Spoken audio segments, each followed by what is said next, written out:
In the end, no matter what is said or done, a hedonist, a modern, will always remain true to his hedonism.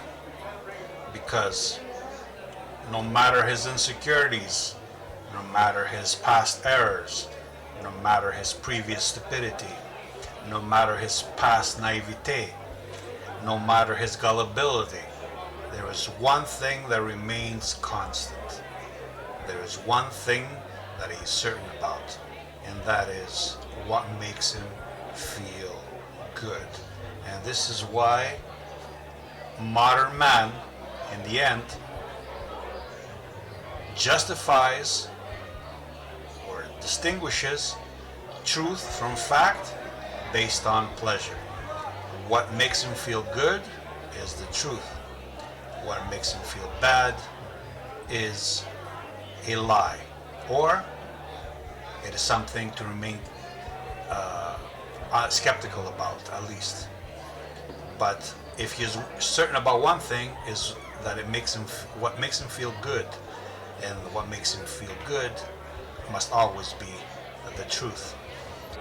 And this is part of how the dumbing down of Western man has progressed from fanaticism and certainty, from the certainty of fanaticism to the absolute uncertainty of postmodernism.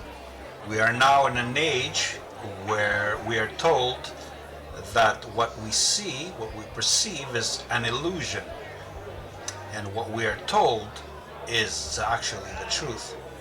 So we are trained to believe that, and not to trust in our own senses, in our own perception, which most often is the case among dimwits and midwits governed by their egos and their self-serving interests.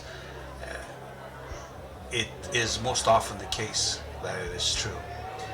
But this, the majority, because the majority are comprised of dimwits and midwits, it is the truth. So by consensus, by popular appeal, by what is deemed to be ubiquitous, stupidity reigns supreme. Therefore, stupidity is the new truth. This is why we've entered into a post-truth era, because hedonism reigns among the idiotic. I mean, it's basic logic.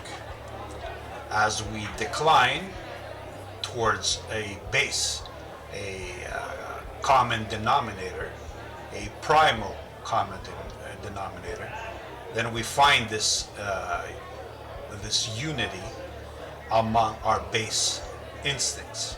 And what are our base instincts? Pleasure and pain. Therefore, as the culture declines into idiocy and uniformity begins to expand and become the norm, then pleasure and pain becomes the only way we can differentiate fact from fiction.